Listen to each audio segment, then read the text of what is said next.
Time now, from now to I think 16th of January, long time for discussion. We will meet them during our runs, we'll meet them in the interviews and debates because we have so much to say. In fact, we are even eager. And we believe that we have nothing, absolutely nothing to say.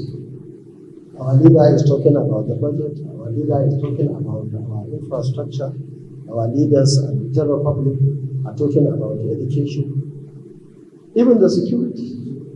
And I can tell you this, our party, the NDC, is even, I'm happy to say that the party, this combination is able to bring automatic peace, not only in the southeast, but across the country. So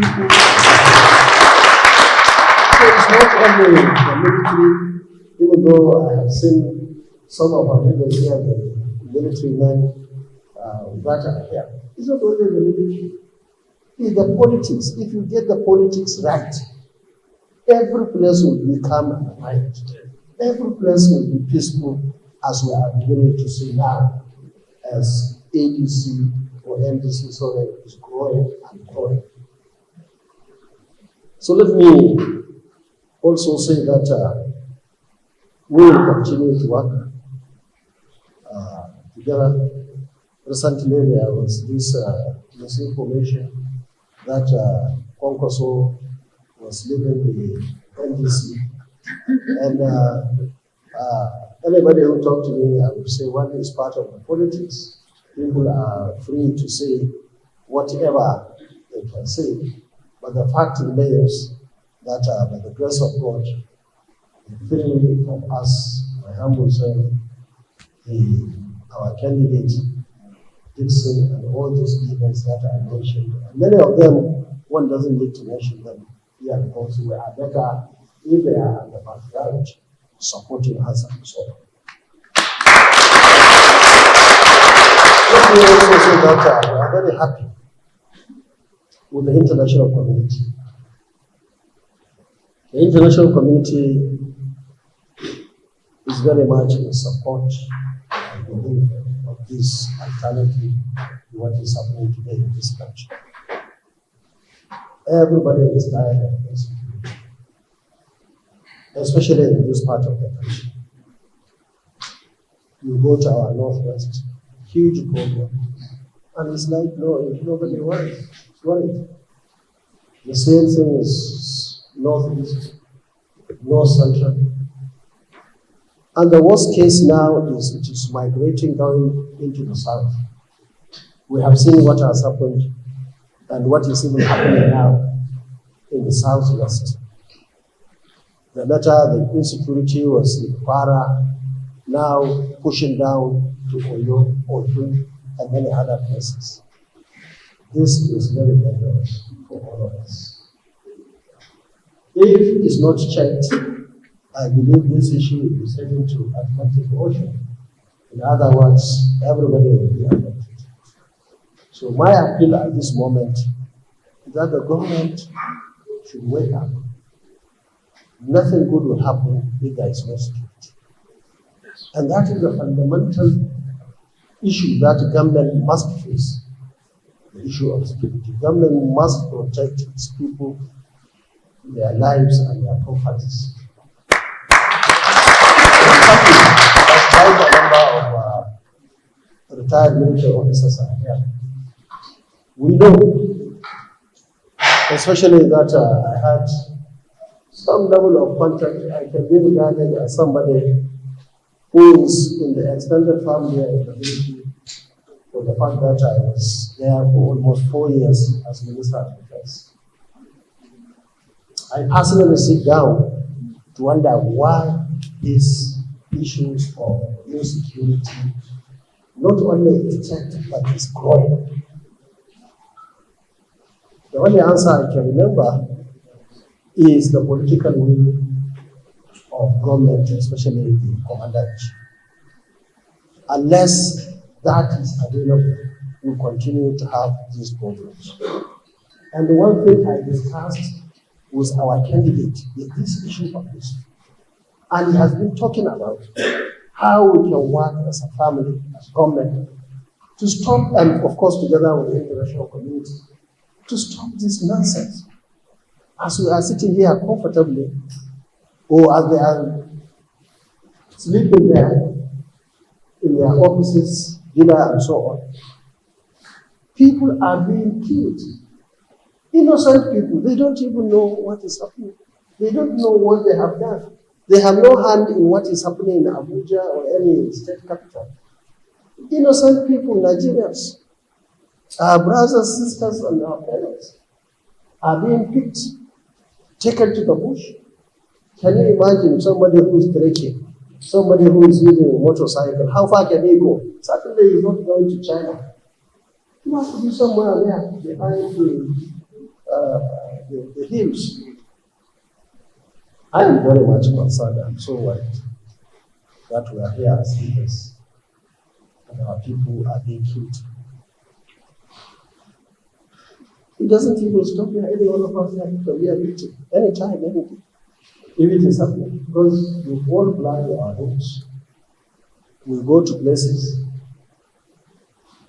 and anybody can be a victim. So let me once again appeal to all those concerned, the government itself, the members of the armed forces. My experience is such that I know and I believe that our military are well trained, our military have the capacity and capability to handle these issues, because all this insecurity are done by the local people, so they have never been to any school. They are never trained on anything.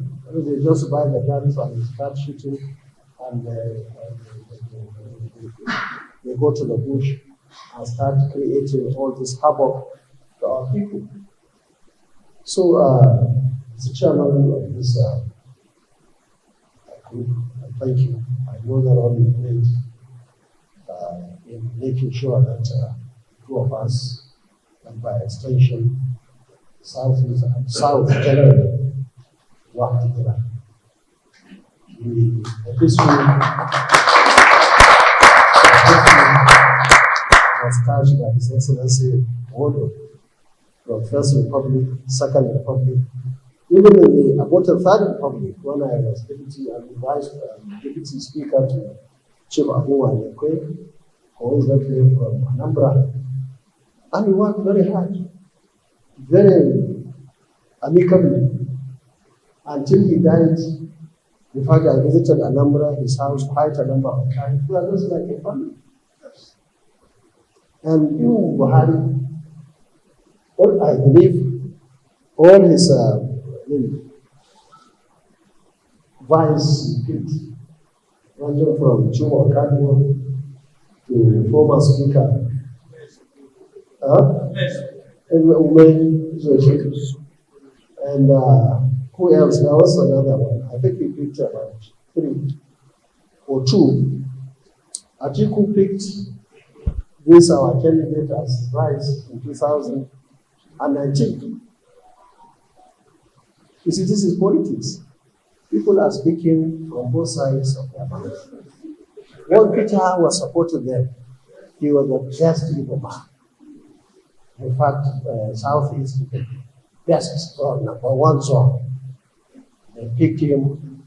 That time, nobody was talking about religion, nobody was talking about ethnicity, nobody was talking about any other. Everybody felt fine. Now that's not even somebody from Southeast or from Anambra. That same time, now working with us. Now they have mouths to go and criticize and say one thing or the other, either against him or against him. But this is politics. And the good thing is this is 2026. And the election is even coming 2027. The young men and women who are looking for a way out have no alternative other than this our party, because everybody is looking for a positive. And that is exactly what me and him stand for. So I believe that this ticket as we are seeing from both sides of the country, north and south, people are working extremely hard. And young men and women, you can always see them on social media and so on, supporting, because all of them believe in our ideologies.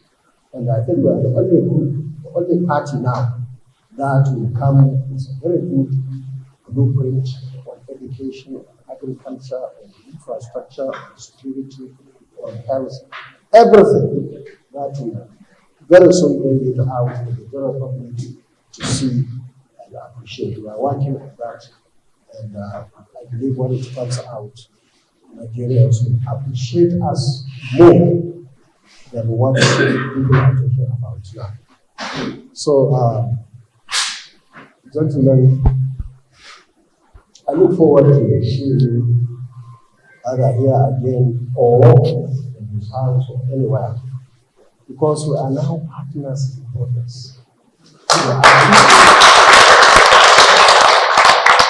People are coming together to change the fortune of this country.